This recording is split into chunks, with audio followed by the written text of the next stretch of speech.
Hello everyone out there on the internet, I'm Jack of all trades and we're here for My Hero Academia, Boku no Hero Academia Season 5, Episode 10, Episode 96 overall. That which is inherited, so I'm assuming that title refers to One for All.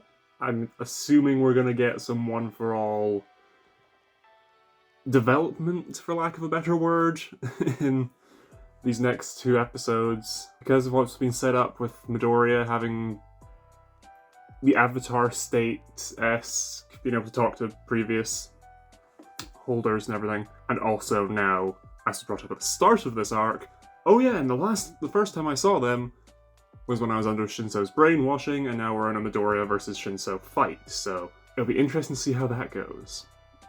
And then even then, because Monama's in this fight as well, if Monama copies Shinso's quirk, I assume the brainwashing would work the same way if he used it on Midoriya. There's that point, again, that was brought up last week of Monama potentially drawing a blank. So it could be something like that with Midoriya. Again, I brought up last week 9. It could be something like that where he says it doesn't have enough memory space to take it. And again, Monama copies. It's interesting. Then we have, on the 1A team, along with Midoriya, Uraraka, Ashido, and Mineta. Then on the 1B team, we have Monama, Shinso, Yangi. I'm saying Yangani, but it's Yangi or something. The girl in white with the black mask and stuff. Who all I know of her quirk is that it's called Poltergeist. It's said at one of the opening pages in the light novels, volume 4, but she doesn't use it to my memory at any point in that book, so I have no clue what it does. I just know what it's called. Then we have Kodai and Shoda, and I have no clue what their quirks are going to be or how they're going to work. So, a lot of questions, a lot of things to find out. The title makes me think One for All, but it could also be in reference to a Razorhead scarf, for example. We'll have to see. Reminder, at this point for My Hero, I have seen the first 2 movies, I have seen the entire anime up to this point, I've read the entire manga up to roughly this point, chapter 209, because last episode ends sort of halfway through that chapter, so I stopped reading as soon as we got to where the episode ends. I've read the first 9 volumes of Vigilantes and the first 4 volumes of School Briefs. Okay, cool. Without any further ado, let's get into this. I'm looking forward to this fight, because I feel like 1B's gonna win. Because then it'll be a draw between the two classes. I don't know. Let's see. 3, 2, 1, play. Just to sync it up.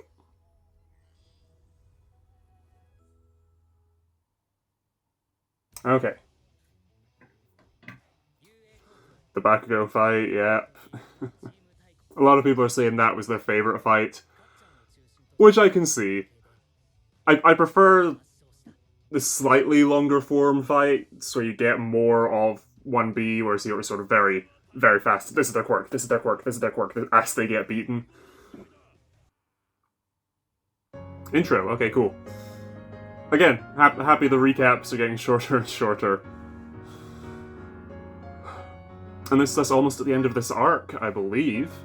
If we're sticking to the standard sort of 10 to 13 episode arcs per season, getting 2 arcs. Although last season we did get the Hawks Endeavor High End Nomu battle right at the end. But I'm assuming, and again, it's the 5th of the 5 fights, so this will be us coming up to the end of this, and then I think it's an arc about the villains next. I've seen the cover of that volume of the manga where it's like the League of Villains and Splinter holding up, not Splinter. Is it Splinter? Spinner. Splinter's my TMNT, holding up a sign to cover the logo, so it's My Villain Academia. So I'm looking forward to getting an arc about that, because I think from the outro last season, when it showed like photos of the characters that showed like Hawks blindfolded as a kid being trained, which we now have context for, and it showed like Toga hanging out in high school. So I think we'll be getting some Toga backstory this season, which would be cool. Hopefully some more Dabi Todoroki stuff, we'll see. But yeah, we haven't seen Shigaraki in a while, so I think it'll be cool to get some more League stuff in the next arc. Okay, here we go. Oh, Tartarus. Okay. Because again, there will be a prison break. I've been saying this since the first movie came out. There will be a prison break at some point. Oh, that could be next arc. Gigantomachia. Right. Yeah, I totally forgot about him. Okay. Oh.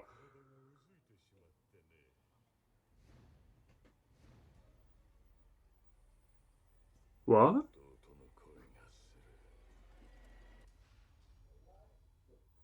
Oh.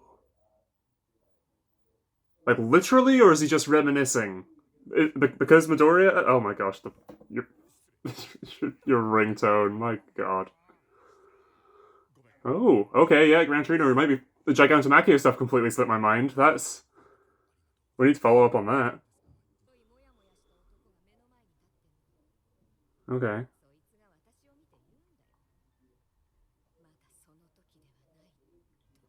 okay. I like that sort of distortion they had over that flashback. So when a fuzzy character at Midoriya's current point, there's two fuzzy characters in the mindscape. Said the time has not yet come, but with Midoriya, the the first wielder said that the singularity has already occurred. Interesting. Oh,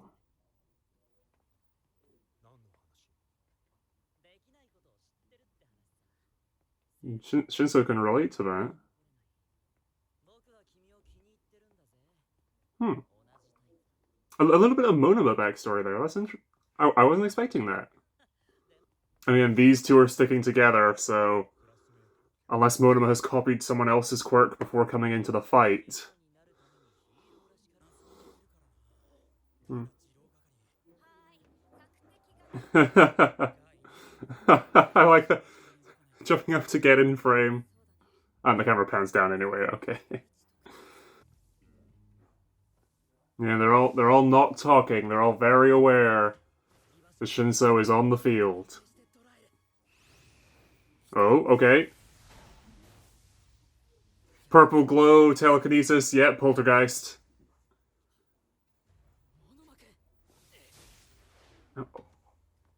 What's in Monoma's hand there?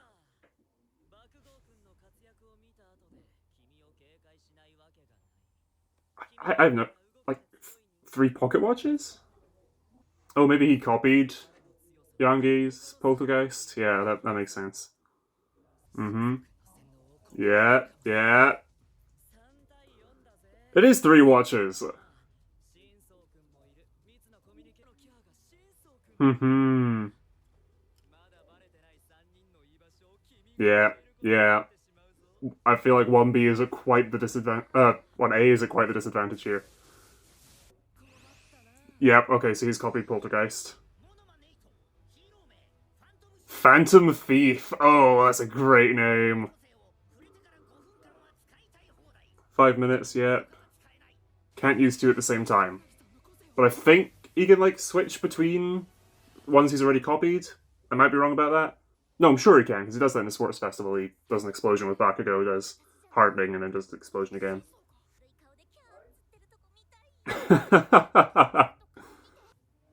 Oh, that's what that's for.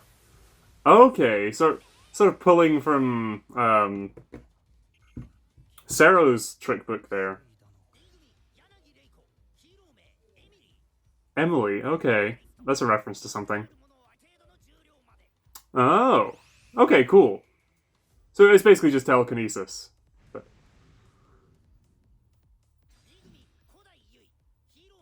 rule, okay.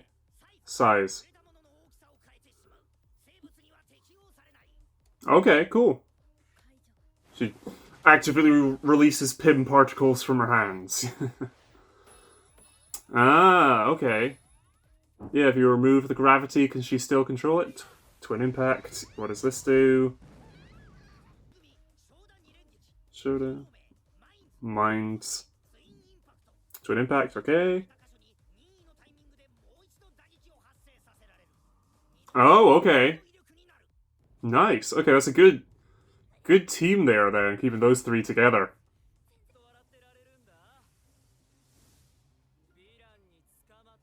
Hmm. He's trying to aggravate you. Don't reply. Oh, oh.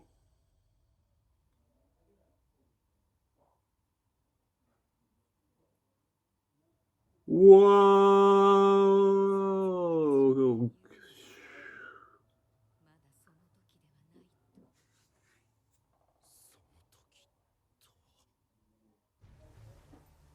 What is this? Yeah. Oh, and his arm's all torn up.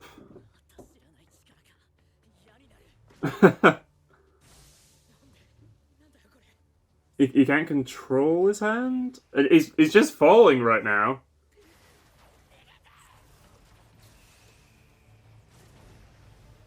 What the heck is this? It looks like that sort of shadowy stuff that from within the Mindscapey world. I have so many questions. He straight up can't control it. Fucking run! I mean, it's always overflowing like the green crackles of lightning, but it's like black shadowy stuff. What the fuck? Teachers, intervene! Stop the fight! Come on! Okay, the outcome of this match doesn't matter. This is taking priority. Seriously, intervene.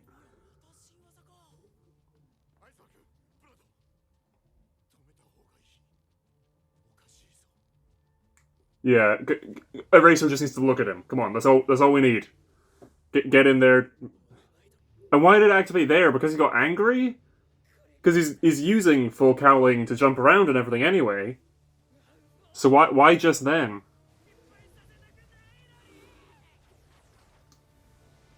Oh, Uraraka's jumping in.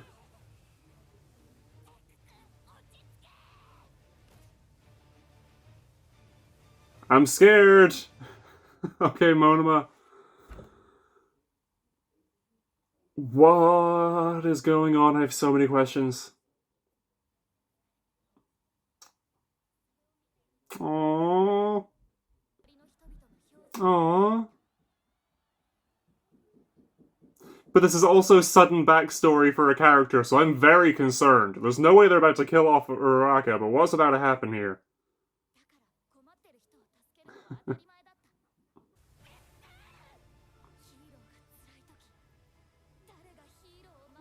Aww. And this is a new track again. The new music this season has been great, but what is happening?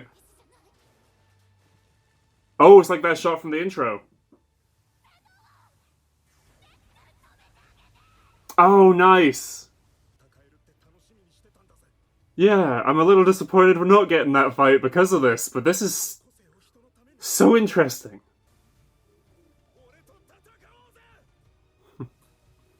Come on. You just need to reply. Nice, okay. I like that I thought Eraserhead could come in and stop him, but having Shinso stop him, nice. Okay, and we're back in the Mindscape. The purple and black makes me think Kurogiri, but that has nothing to do with this. Oh!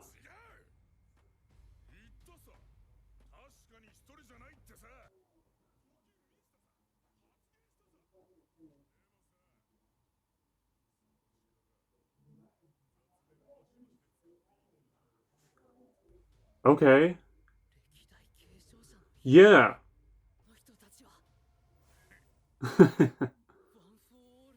Yeah. Okay. And I mean, now you've seen this guy's face, so go do research. Find out who this hero was.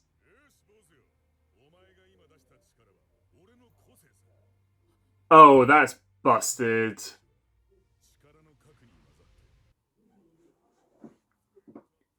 Because we know All Might was quirkless, so but no, previous holders who had quirks added to it. Okay.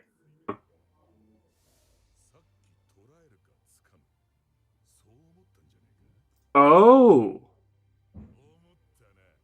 Yeah, so it wasn't it's like a physical thing, all these like tendrils and stuff. Black whip, and that's just how it looks. Okay.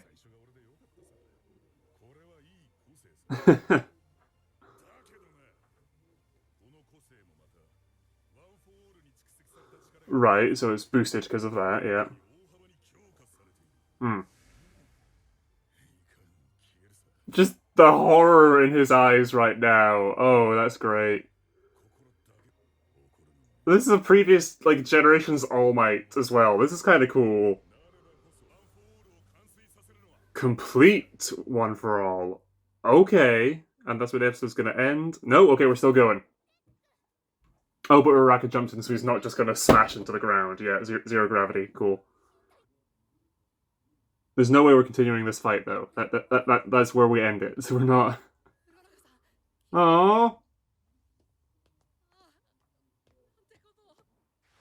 Oh, Monoma. Okay, we're just continuing? Gunhead martial arts, yes. Okay, we're still going. Okay, we're still going.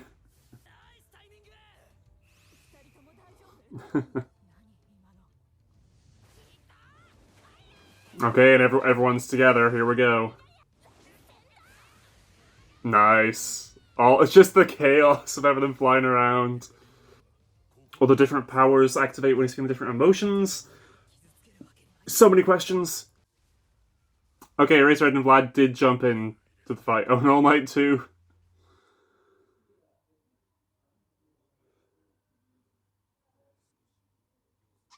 Okay.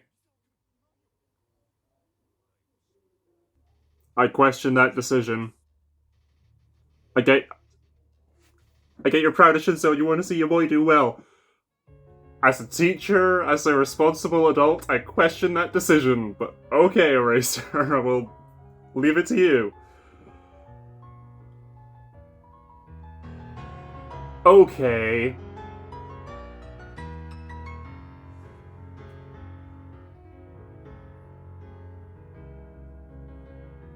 I'm glad I brought up Nyan last week and at the start of this episode again. Because he said in the movie he couldn't copy Midoriya's quirk because he didn't have enough memory space. And he said it's almost like this guy has multiple quirks. Bearing in mind the movie is set after this season, that, okay, Midoriya has access to all the quirks of the previous holders. Interesting. So,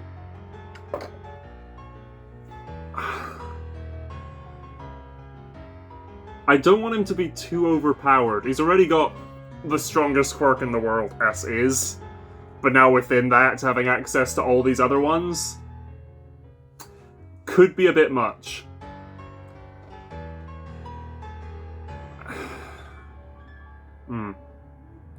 Post-credit scene? Nope, just straight in with a preview. Okay. Huh. Yeah, that could be a bit much. Because, again, it started with him being the quirkless kid who wanted to be a hero despite not having a quirk, and All Might saw that and was like, oh, I can relate to this, pure of heart and all that, and gave him his quirk. Cool. And it's a quirk that got stronger for all the generations it's been passed down, so now it's really strong. But now he also can use, or will be able to use, the quirks of all the previous holders.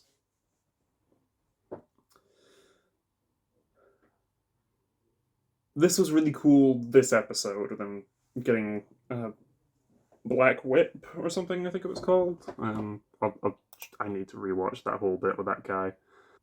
This was good. If it's handled like this, the rest of the time, if it's handled as well as this, I don't want to be the exact same situation where it loses control and manifests a new quirk.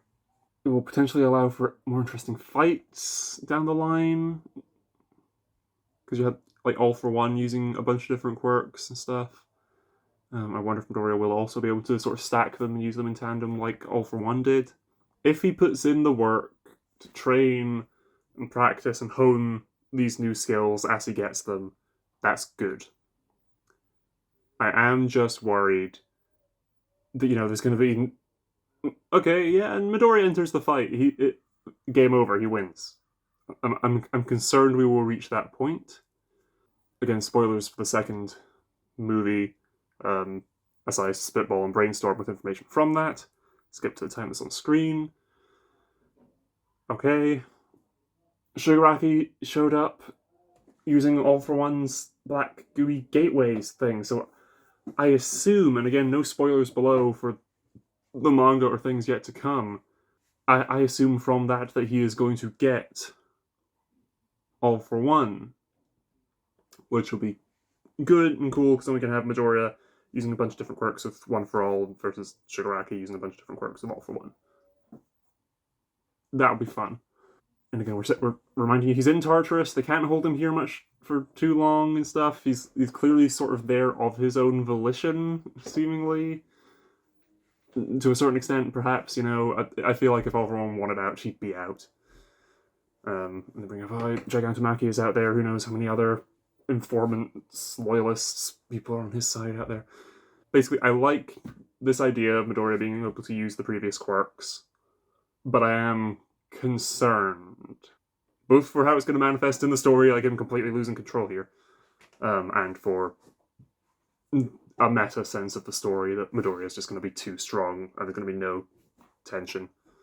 Aside from, again, Shigaraki down the line.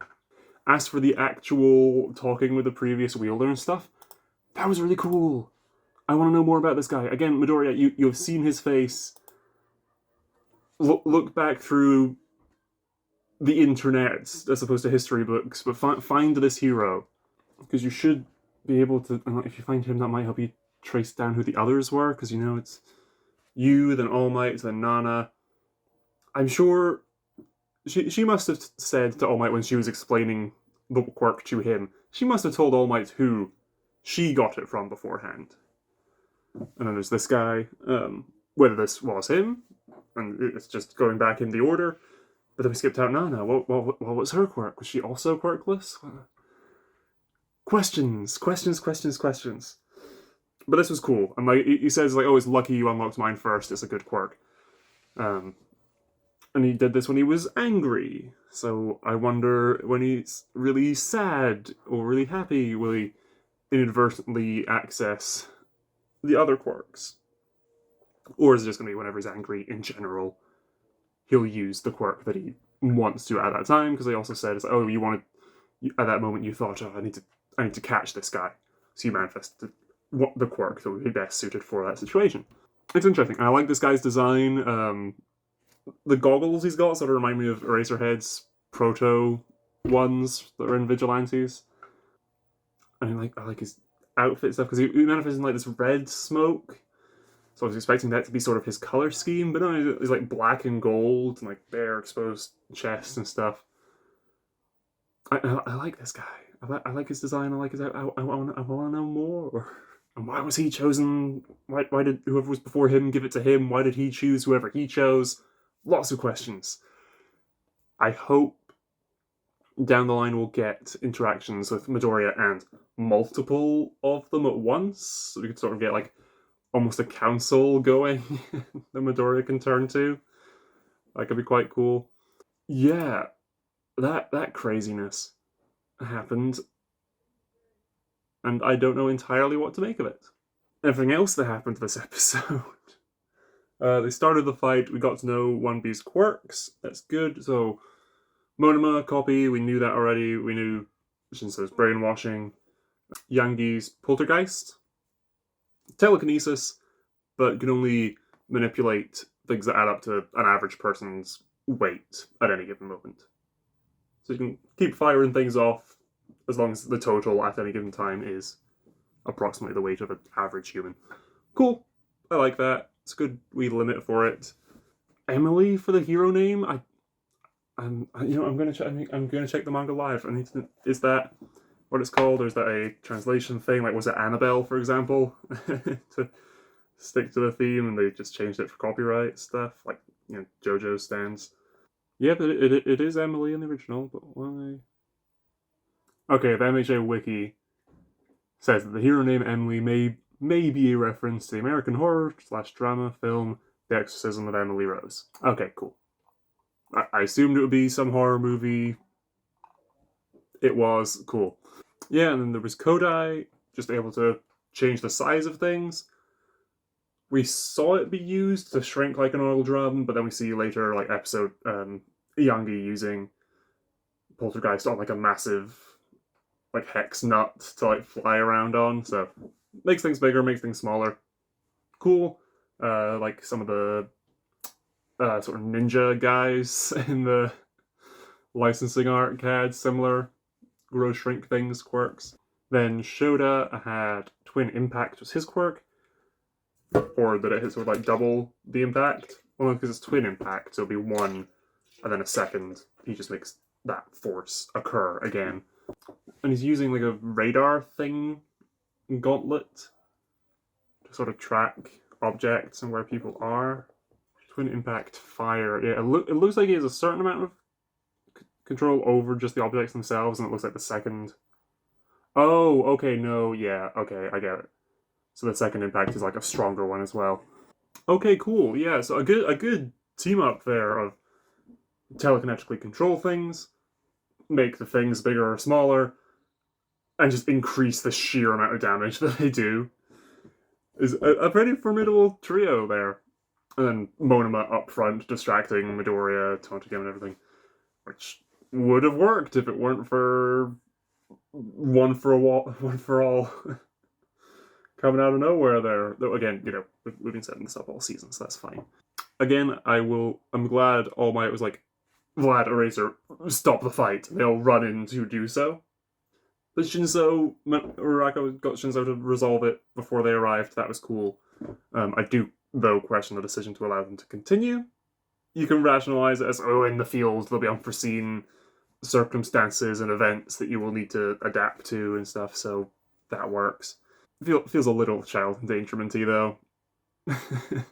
Okay, and the title, That Which Is Inherited, probably more specifically referring to Midoriya inheriting this other quirk.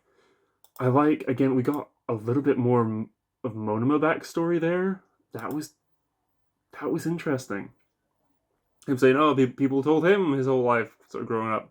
When he started to say that, I'm like, oh, it'll be like Bakugo. I was like, oh, wow, that's such a great quirk. But no, he also got told, you can't be a hero with a quirk like that. And I like that he opens up and talks to Shinso about that. I think it could be interesting to see those two hang out a bit in future, even if it is kind of one-sided of Monoma just talking at Shinso. I'd be interested to see those two have a bit of a dynamic going forward, which they fully well might if Shinso gets into 1B. I feel like if he got into 1A, I would have. That feels like something that would have been spoiled. I feel like that's a spoiler I would have seen if he had got into 1A. They're pretty good. I've not had any like plot developments or anything spoiled. I just know things like, oh, the next arc's about the villains. That's probably about it. I know that Midoriya gets like a yellow scarf, like recently in the manga or something like that. Cool. This was a lot. I feel like future me, make sure to edit it down and condense it to just the bits where I'm coherent, because I feel like I rambled a fair bit here. Let's try and keep this short. I feel like so far, the third fight is my favorite. This might overshadow that.